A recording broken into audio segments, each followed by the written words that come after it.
레바논에서는 매년 부활주일이 되면 예배 후에 거리에 나와서 행진을 합니다. 그러면서 외치는 말이 있어요. 이렇게 외쳐요. 한번 외쳐볼까요? 그렇죠. 죄송합니다.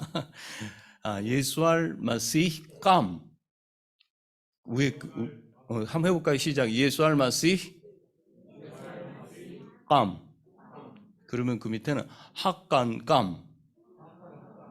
이제는 글씨가 보이죠? 다시 한번 예수알 마시히 깜. 그럼 뭐라 그러는데요?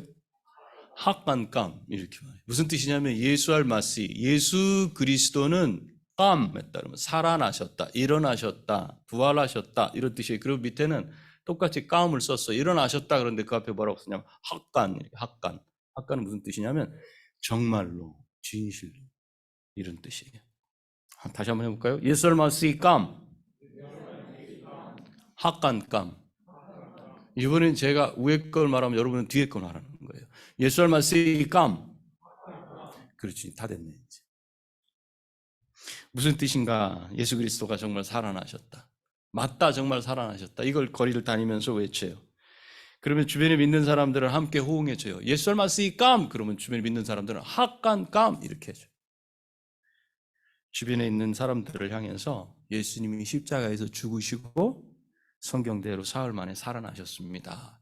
정말로 살아나셨습니다. 그 예수님을 우리는 믿습니다. 이런 고백을 하는 거예요. 우리는 부활절이 되면 예전에 계란 삶아가지고 거기다 예수 부활하셨다, 예수 부활 이렇게 써가지고 나눠줬잖아요. 그죠? 나눠주면서 예수님 부활하셨습니다 또는 예수님 믿으세요 이렇게 했던 적이 있어요. 그러고 나면 부활절 지나가요. 그죠?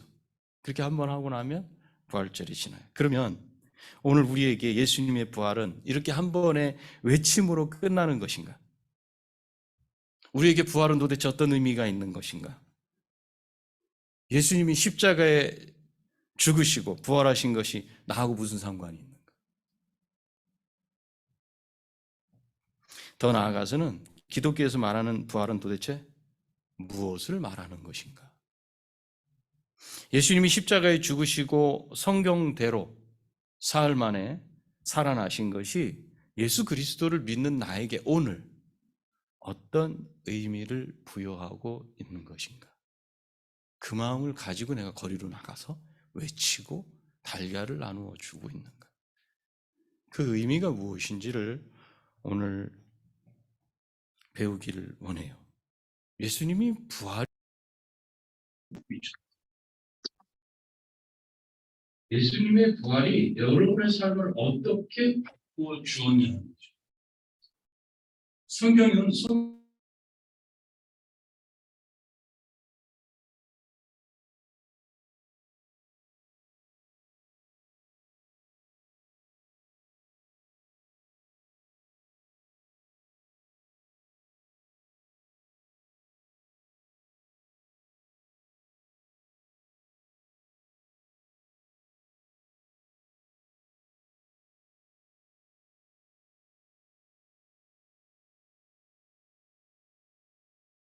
성과 죄가 연결이 돼 있어요. 그렇다면 오늘 말씀을 통해서 부활이 도대체 무슨 의미가 있고 그것이 내 삶에 어떤 영향을 끼치는지 우리가 한번 말씀을 통해서 살펴볼 거예요. 그리고 어떤 삶을 살게 하시는지 하나님이 주시는 은혜를 오늘 받아 누리는 시간 되시기를 축원합니다. 오늘 말씀 12절은 그리스도께서 죽은 자 가운데서 다시 살아나셨다 전파되었거늘 너희 중에서 어떤 사람들은 어찌하여 죽은 자 가운데서 부활이 없다 하느냐. 고린도 교회 안에는 부활이 없다고 말하는 사람들이 있었다는 거죠. 죽은 자 가운데서 다시 살아나는 일은 없다 이 말이에요. 여러분들 중에서도 맞다 이렇게 하시는 분이 있죠. 죽은 사람이 어떻게 다시 살아날 수 있을 것인가?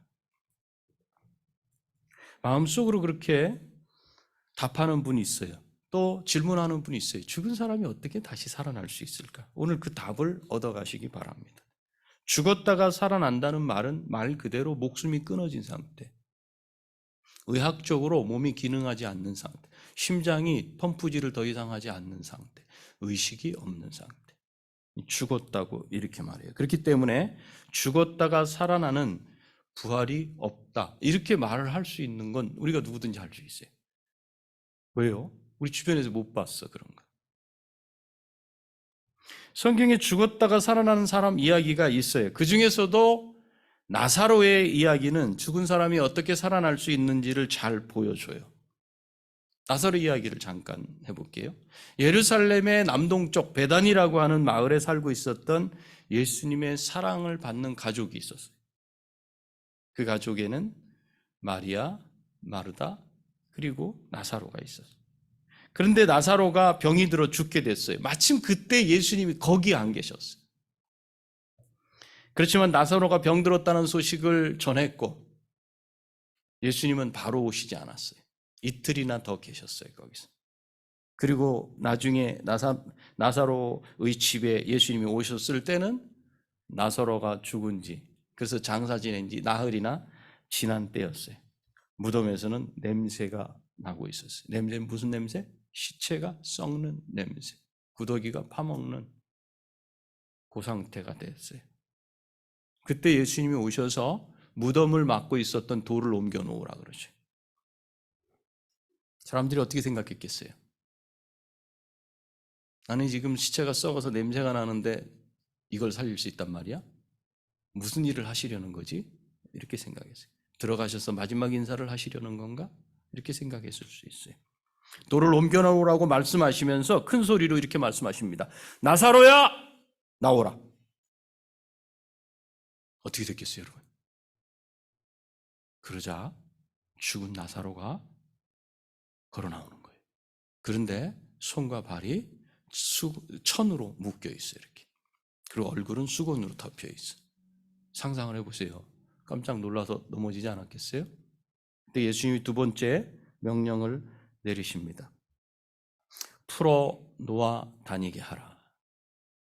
그 사람들이 가서 붙어서 수건을 떼고 묶인 걸 풀어주고 발에 묶인 거를 다 풀어줘요. 죽은 사람을 이렇게 배로 이렇게 동이는 것처럼 동여 있는 거예요. 이렇게. 그것을 풀어서 놓아주셔서 다니게 됐어요. 그러면 나사로는 다시 살아난 겁니까? 아닙니까? 살아났죠? 우리 주님이 이렇게 하실 수 있을 것 같아요? 없을 것 같아요? 있죠? 네, 말씀대로 그대로 하셨으니까. 이걸 다시 살아났다고 말해요. 이것은 예수님이 죽음을 이기실 수 있는 능력이 있으심을 보여준 사건이에요. 그런데 예수님이 살아난 것과 나사로가 살아난 것은 차이가 좀 있어요. 이걸 좀 구분을 좀 해야 돼요. 예수님은 성경대로 사흘 만에 다시 살아나시겠다고 말씀하셨는데 요한복음 20장에 보면 시몬 베드로는 따라와서 무덤에 들어가 보니 세마포가 놓였고 또 머리를 쌌던 수건은 세마포와 함께 놓이지 않고 딴 곳에 쌌던 대로 놓여 있더라. 이렇게 돼 있어요. 무덤에 예수님을 쌌던 세마포가 그대로 놓여 있었어요. 이렇게 쌓아가지고 사람을 그대로 죽으면 그대로 눕히잖아요. 그죠?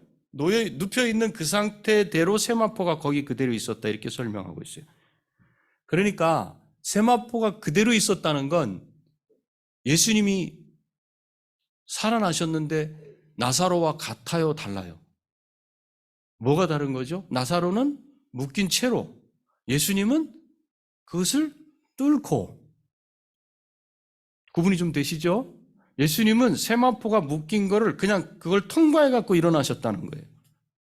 그리고 얼굴을 싸고 있던 수건도 싼 채로 있다 그랬어요. 그것은 그 상태로 그냥 빠져나오셨다는 거예요. 예수님은 다시 살아나셔서 제자들에게 나타나시는데 그때 제자들이 문들을 꼭꼭 닫아놓고 있었다. 근데 문을 열 때 나는 소리도 없이 그냥 거기 계셨어요. 그냥 들어오셨어요. 문이 닫혀 있는데도 그 안에 들어오실 수 있었어요. 엠마오로 가던 제자들과 함께 음식 잡수실 때에 떡을 가지고 축사하시고 떼어서 저희에게 딱 주시니까 이분이 예수님인데 하고 눈이 그때 엠마오에 있던 제자가 딱 눈이 떴어요. 그런데 예수님이 거기 계셨다 없었다? 예수님이 보이지 않았다. 이렇게 돼요. 제가 지금 나사로가 살아난 것과 예수님이 살아나시는 것을 비교를 해서 여러분들한테 말씀드리고 있어요. 거기 계실 수도 있고 순식간에 거기 안 계실 수도 있고. 그래서 누가복음 24장 31절에는 그들의 눈이 밝아져 그인 줄 알아보더니 예수는 그들에게 보이지 아니하시는지라 거기를 떠나서 다른 곳으로 가셨다는 거예요. 다시 살아나신 예수님이 공간이라는 것에 영향을 받는다는 말이에요? 안 받는다는 말이에요? 무슨 뜻이냐면 공간에 영향을 받는다는 건 제가 건드리는 거예요. 이런 소리가 나는 게 공간에 영향을 받아요.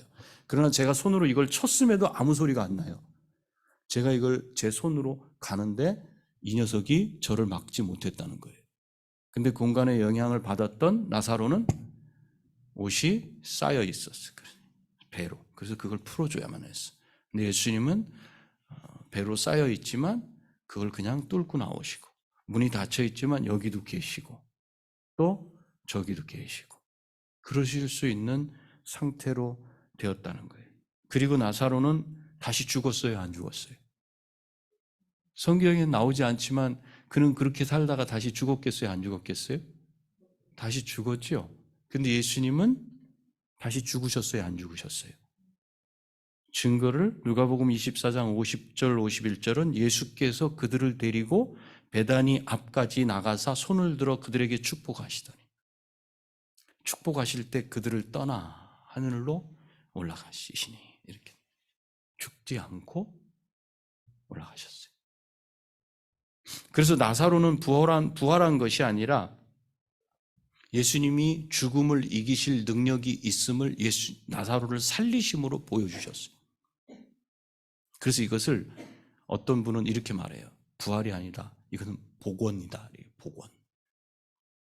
다시 원상태로 만들어놨다. 이렇게 되는 거예요. 그 상태 그대로예요. 그렇지만 예수님의 부활은 달라요. 부활하신 상태가 다른 거 지금 보셨죠? 이 구분하시겠죠, 이제? 네. 그러니까 예수님은 시간과 공간의 제약을 받지 않으셔요. 여기도 계시고 우크라이나에도 계시고 북한에도 계세요. 동시에. 그러시면서 시간, 공간 제약 받지 않으시고 음식을 먹으실 수도 있고 안 드실 수도 있어요. 공간의 제약을 받는 것처럼 문을 열고 나가실 수도 있고 안 열고 나가실 수도 있어요. 그리고 다시 죽지 않아요. 그 상태를 부활하셨다 이렇게 말해요. 부활하면 이 땅에 살기에 적합한 그런 몸체로 그렇게 나는 게 아니라 하늘에 속한 하늘에 살기에 적합한 몸으로 신령한 몸으로 바뀌어져요. 저와 여러분이 그렇게 부활하실 줄 믿습니다. 이렇게 성경이 이렇게 예수님이 다시 살아나신 부활을 통해 죽은 자의 부활이 있다는 것을 성경은 증거하고 있어요. 그래서 16절에 만일 죽은 자가 다시 살아나는 일이 없으면 그리스도도 다시 살아나신 일이 없었을 터이요.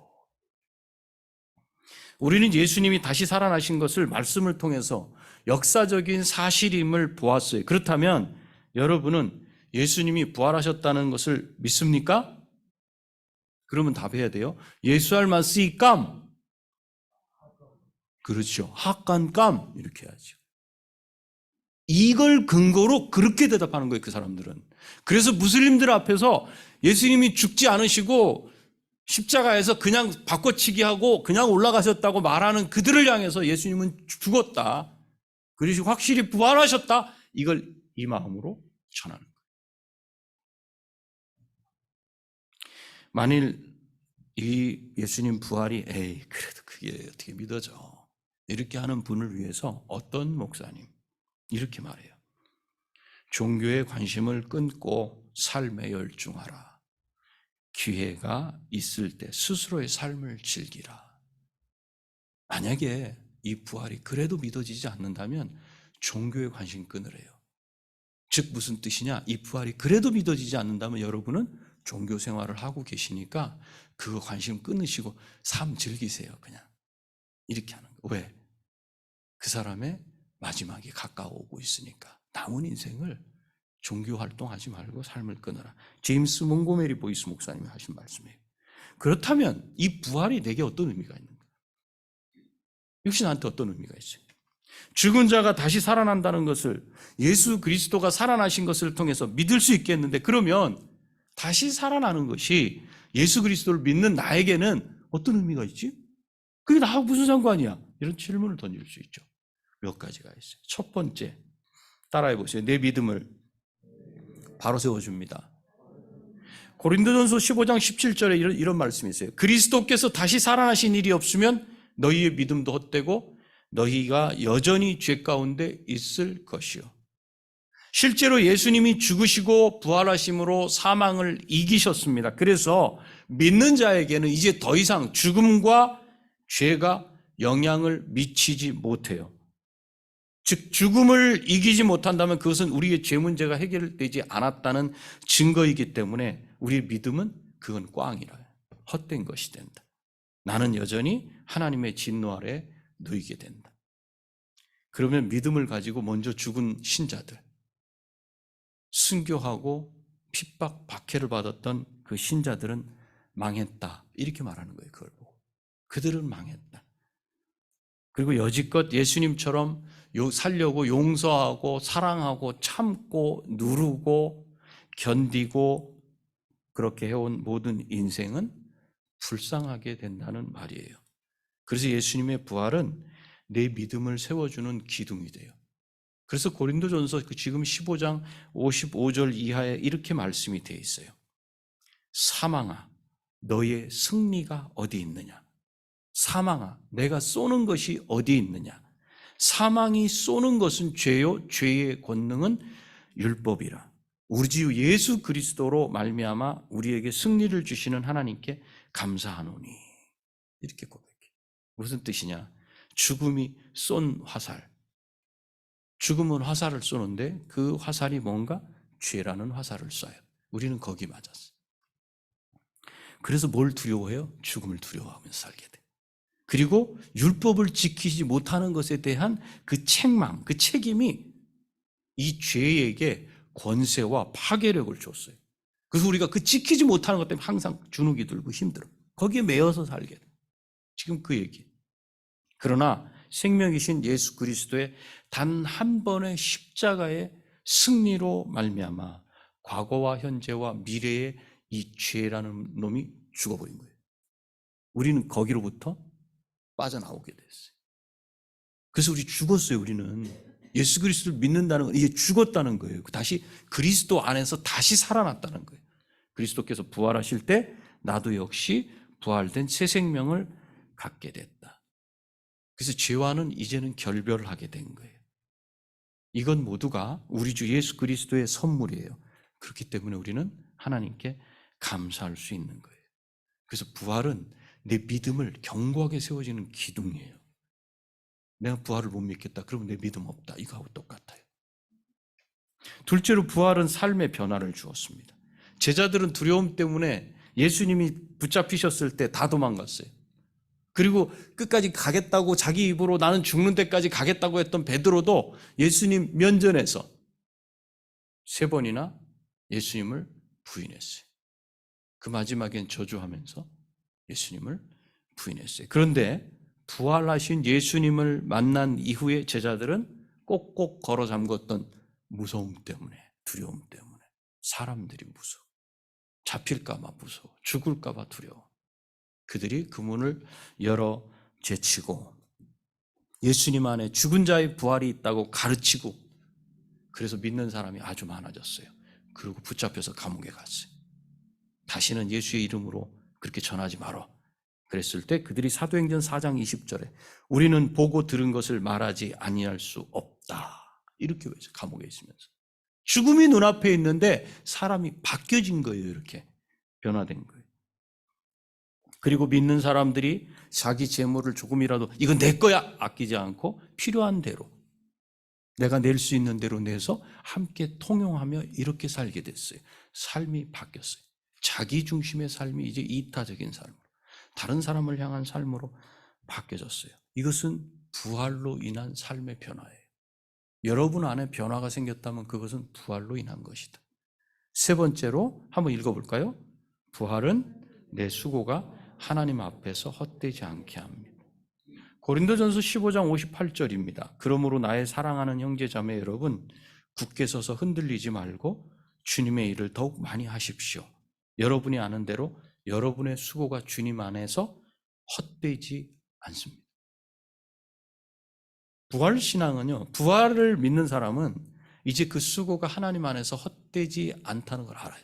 뭘 조그만 걸 하나 하든지, 어떤 일을 하든지, 여러분이 살아가는 모든 삶의 그 발걸음은 헛된 게 없어요. 부활을 믿는 사람, 그 사람에게는. 부활이 없다면 우리의 수고는 헛된 것이 돼요. 죽은 주님을 섬기고 있어요. 죽은 신을 섬기고 있고 죽은 우상을 섬기는 자들하고 똑같다는 거예요. 그러나 부활이 있기 때문에 내 삶이 의미가 있어요. 인생 뭐 있어? 뭐 있어. 왜? 부활을 믿기 때문에.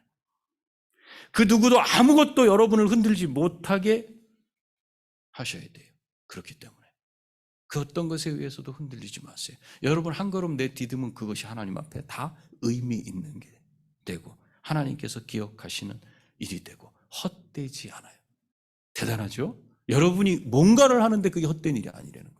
여러분이 무슨 말을 하는데 그것이 헛되지 않다는 거예요. 부활을 믿는 사람에게는 그 수고가 헛되지 않다. 주 안에서 하는 나의 수고가 헛되지 않다는 것을 아는 한 나는 어떤 핍박과 조롱과 멸시가 있다 해도 견딜 수 있어요. 북한에서 고통 중에 끝까지 예수 믿는 걸 포기하지 않고 정치범포로 수용소로 끌려가고 인체 실험을 하는 자리에 그 몸을 던질 수 있는 그들의 믿음은 어디서 나오는가? 부활신앙에서 나오는 거예요. 그가 거기서 당하는 그 핍박과 박해를 견뎌내는 것, 그것이 헛된 것이 아니다. 헛된 수고가 아니라는 걸 분명히 말씀하시기 때문에. 자, 네 번째 읽어볼까요? 시작. 부활은 하나님이 내 삶 속에 항상 함께 하심을 말해줍니다. 마태복음 28장 20절이에요. 볼지어다 내가 세상 끝날까지 너희와 항상 함께 있으리라. 부활이 무슨 의미가 있는가? 부활을 믿는 신앙으로 살아가는 그 사람의 한 걸음 한 걸음은 절대로 헛된 게 아니고 의미가 있는 것이다. 그 수고가 하나님이 기억하시는 수고가 된다. 그렇게 살아가는 그 사람에게 하나님은 항상 함께 하신다. 그래서 내가 하나님과 함께 하고 있음을 부활을 믿는 믿음 안에서 확인하는 거예요. 다시 이제 말씀을 맺습니다. 부활의 삶을 산다는 것은 삶이 우리를 어떤 상황과 형편에 집어넣든지 간에 매일의 삶 속에서 슬픔과 그거 뛰어넘고 절망 그거 뛰어넘고 소망을 품고 희망을 품고 죽음을 넘어서 생명의 원칙을 내가 살아내려고 애쓰는 것, 이것을 의미해요. 내가 부활을 믿는다는 건 나는 죽지 않는다는 거예요.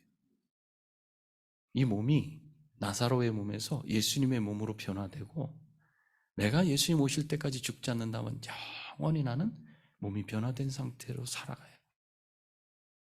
죽는다면 예수님 오실 때 다시 부활하게 돼요. 부활의 삶을 산다는 것은 이 땅에서 죽음을 두려워하지 않는 것을 말해요. 죽음, 무엇 때문에? 질병 때문에, 육신의 고통 때문에, 사고 때문에, 천재지변 때문에 그 죽음을 두려워하지 않는 거예요. 제가 알레포, 시리아 두 번째 수도라고 하는 북쪽에 있는 알레포라고 하는 곳에서 좀 떨어진 지역에 있는 마을, 그 마을에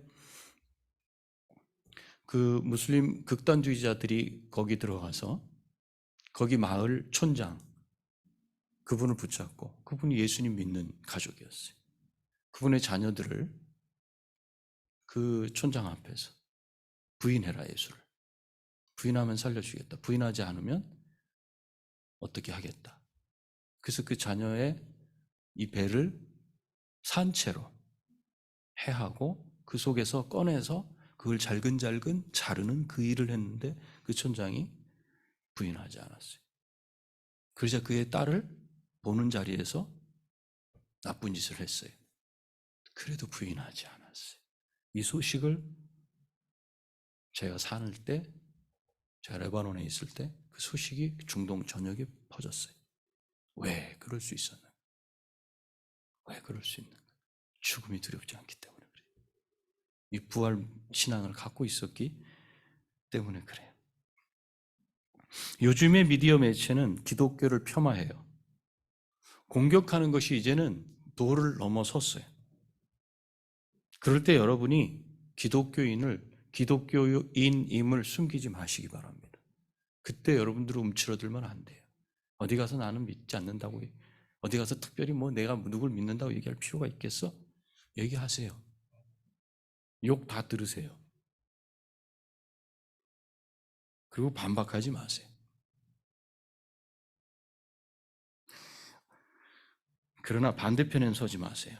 도리어 반대편에 서가지고 그동안 교회에 대해서 불만이 있던 거 거기서 욕하고, 목사에 대해 불만하고 있던 거 거기서 욕하고, 성도에 대해서 불만이 있던 거 거기서 욕하지 마세요. 그 얼굴에 침 뱉는 거예요. 도대체 예수님이 살아 계시는 게 맞아? 부활하셨다는데 살아 계신 예수님을 믿고 있는 거야? 아니면 죽은 예수를 믿고 있는 거야? 내가 이래서 교회를 안 간다니까? 이렇게 만들지 마세요. 우리 신앙에 어떤 장애물이 있다 해도 부활하신 예수 그리스도를 믿는 믿음이 있다면 넘어설 수 있어요. 우리의 수고가 헛되지 않다 그러잖아요. 우리 믿음이 헛된 게 아니라 그러잖아요. 죽음을 이기셨다 그러잖아요. 우리의 죄 문제를 해결하셨다 그러잖아요. 그래서 여러분들 앞에 있는 신앙의 어떤 장애물들 넘을 수 있어요. 왜? 나와 함께 하시는 주님이 계시기 때문에. 그분이 넘게 하시기 때문에. 그분이 이기게 하시기 때문에. 나를 의지해봐야 못 넘습니다. 그런데 주님이 나를 이기게 하셔요. 우리 수고가 헛되지 않습니다. 그래서 우리는 다른 사람들이 우리를 통해서 새로운 생명을 볼 수 있도록 해야 되는 그런 존재들이에요. 그 주님을 우리가 실망시켜드리면 안 되겠죠. 그렇죠? 그 일에 저와 여러분이 부름을 받았음을 인정하고, 요한복음 11장 25절 26절에 있는 말씀처럼 나는 부활이요 생명이니 나를 믿는 자는 죽어도 살겠고 무릇 살아서 나를 믿는 자는 영원히 죽지 아니하리니 이것을 내가 믿느냐? 대답하셔야지.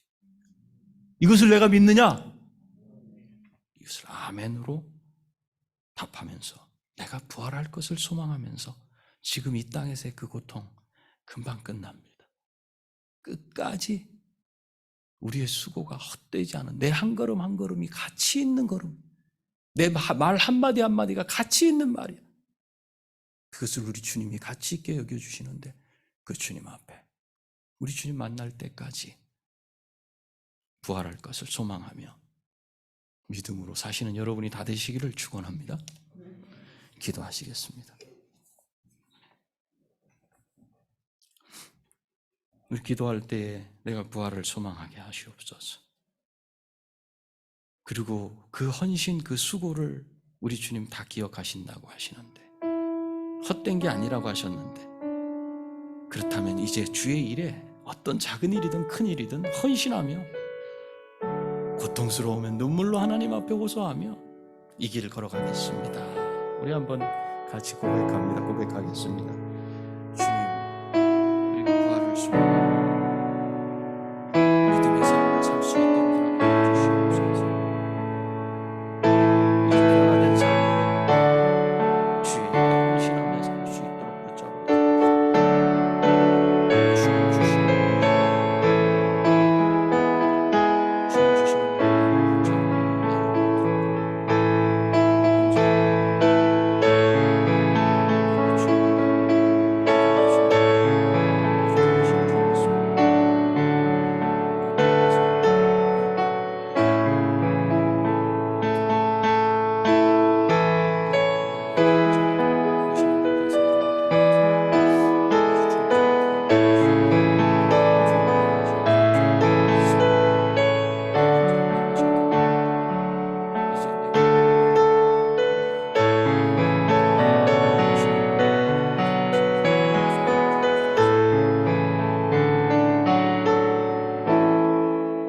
살아계신 하나님 아버지 감사합니다. 예수 그리스도께서 부활하심으로 하나님께서 죽음 가운데서 예수 그리스도를 다시 살리심으로 죄와 죽음을, 사망을 이기신 것에 감사합니다. 이제 더는 죄가 우리를 다스리지 못하며 죽음이 우리를 두렵게 하지 못하는 것을 믿습니다. 우리의 수고, 우리의 한 걸음 한 걸음이 하나님이 기억하시는 가치 있는 발걸음이고 가치 있는 시간이고 행동임을 믿게 하시니 감사합니다. 남은 삶, 하나님 앞에 수고하고 땀 흘리며 고난과 핍박과 역경을 견디어내며 우리를 보내신 그 자리 가운데 예수 그리스도의 부활을 믿는 신자로 그 믿음을 전하며 살 수 있도록 우리를 복 주시옵소서. 예수님의 거룩하신 이름으로 기도하옵나이다. 아멘.